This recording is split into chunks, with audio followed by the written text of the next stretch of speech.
Hello and welcome back to another video on the Wrestler's Bay and to another edition of NXT 2.0 out of 10. Big show today. We're getting slowly closer and closer to War Games, and yeah, a lot of NXT storylines are kind of developing at the moment. So yeah, it's a big show on that road to War Games this week. Got some big matches, including the one we're starting off with, which is Dexter Lumis versus Tony D'Angelo.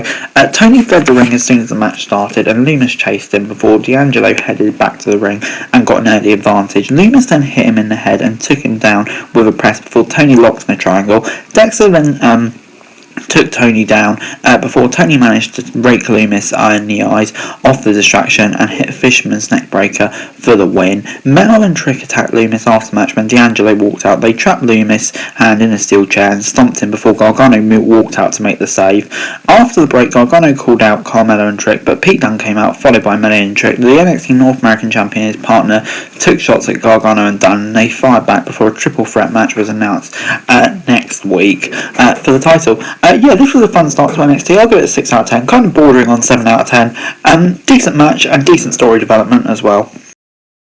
Next up was Diamond Mine versus Jacket Time and Odyssey Jones. Giro and Strong kicked off the match and Roderick had the upper hand before Jones was tagged in. The big man was dominating the match and had the Creeds under control, but Roderick and Kushida came in and the Japanese star was taken down. Back after a break, Jacket Time was holding their own in the ring before Odyssey tagged in and took out Strong and sent one Creed into another. Jacket Time distracted the Creeds before Jones hit a top rope crossbody on Roderick to pick up the victory. Yeah, I'm going to leave it at 7 out of 10. This was a really, really fun match. Great to see Odyssey getting the push, and for me the right result as well. So yeah, this was definitely a positive segment. Before we got MSK, who were on a flight as NXT continued and landed at an airport. The duo was still on their way, looking for a tag team shaman as they went on their way. Kind of weird, but you know, NXT 2.0 is weird. Before we got Andre Chase versus Zion Quinn. Quinn was taken down early on by Prof Chase, but he blocked a kick and hit a massive side slam. Chase then stomped on Quinn while he was downed before Quinn hit a Samoan drop. Quinn then picked up the win, but Legado del Fantasma rushed down to the ring and attacked him after the bell. Zion was down and Legado del Fantasma kicked him over and over before Elektra Lopez walked up and told him that no one says anything to her. Yeah, I'll give it a 6 out of 10. The match was okay, the storyline was okay. I'm not massively hard on with this, but you know, it's perfectly serviceable for a TV angle. Grizzled young veterans were in a video call with Zach Gibson's grandma, I know, and pretended to be the champions with the belts they stole from Toxic Attraction. Oh, Jesus Christ, this show. Backstage, Raquel Gonzalez was not happy about losing a title and said that she will bury Dakota Kai tonight before we got Duke Hudson and Cameron Grimes' poker show. Duke said that luck was for losers like Grimes. Cameron fired back and said that Duke was sweating after the first game they played. The game had started and Grimes had no idea how bad his cards were, with a king and a 3, and Duke had a pair of 5s. Cameron and Duke tried batting each other out. Duke was not happy with the river, and Grimes and the crowd taunted him into making him fold. Grimes revealed his cards, and Duke said he had nothing before Grimes sang "You Got Played" over and over. Hudson attacked Grimes and beat him down to the next poker table and powerbombed him through it before getting some scissors from under the ring and cutting Cameron's hair and beard off on NXT. Yeah, this was a weird segment. Not gonna lie. No more poker please. It just kind of felt pointless. Adam Pearce's new assistant for some reason, Von Wagner, was now in tag team action with Kyle O'Reilly against Briggs and Jensen. Kyle and Jensen kicked off the match and Jensen got an early near fall before Jensen locked in a bear hug. Von was then dragged down and Wagner hit a flatliner on Jensen before Kyle came in and hit a flying knee on Briggs before Von Wagner picked up the win for his team with a butterfly neck breaker on Jensen.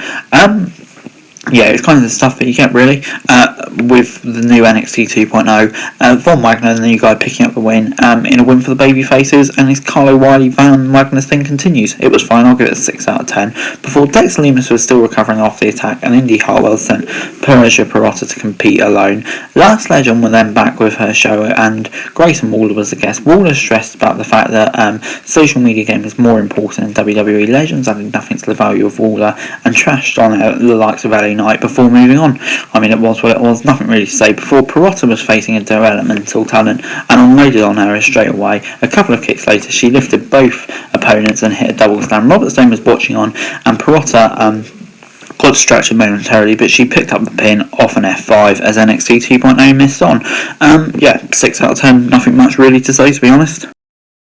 backstage on NXT, the Grizzled Young Veterans handed the tag team titles back to the trio, and after they had an altercation with Dakota Kai before Tommaso Ciampa was out and had a go at the new guys, Waller, Hayes, D'Angelo, Breaker. Breaker said that Ciampa was ignoring real talent and that he would beat him if he got another opportunity. Ciampa went on to reference Scott Steiner's iconic Steiner Mass promo and took a shot at Breaker, calling him a puppy before walking out. I was wondering how long it's going to be. It finally came.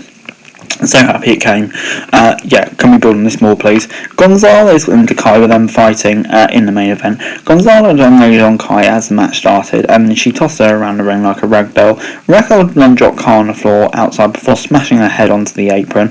Kai somehow smiled through the beating while Gonzalez was getting enraged. Kai managed to put a big kick on, and Gonzalez was sent outside as we headed to the break. Dakota was still in control and got a near fall off a Shinoga bomb.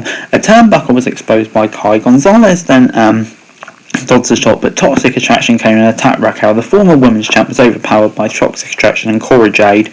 Cora overpowered everyone before Zoe Stark and Io Shirai came out, and Shirai walked out Toxic Attraction with a crutch. Gonzalez packed up Dolan and sent her over the ropes and onto Kai. The baby faces cleared the ring. Shirai yelled War Games, and it's basically the setup to War Games. It was kind of cleverly done, I can't lie, so I'll give it a 7 out of 10. And we'll see where it goes. But for this, I'll give it credit. It's cleverly done. 7 out of 10. Overall this week, NXT gets a 6 out of 10 for me. It was kind of pushing a 7 out of 10, but I kind of just went for a 6 out of 10. But on the whole, though, it's a really decent show, or at least better than the show we saw last week. Lots of action building towards War Games. On the whole, it was pretty decent. Decent show. But anyway, guys, that's it for the video. Thanks very much for watching. Remember to like, share, subscribe. Remember your thoughts, comments down below. If you want to link description for daily wrestling news and subscribe to my channel on the screen right now, that'd be greatly appreciated. Thanks very much for watching. Peace.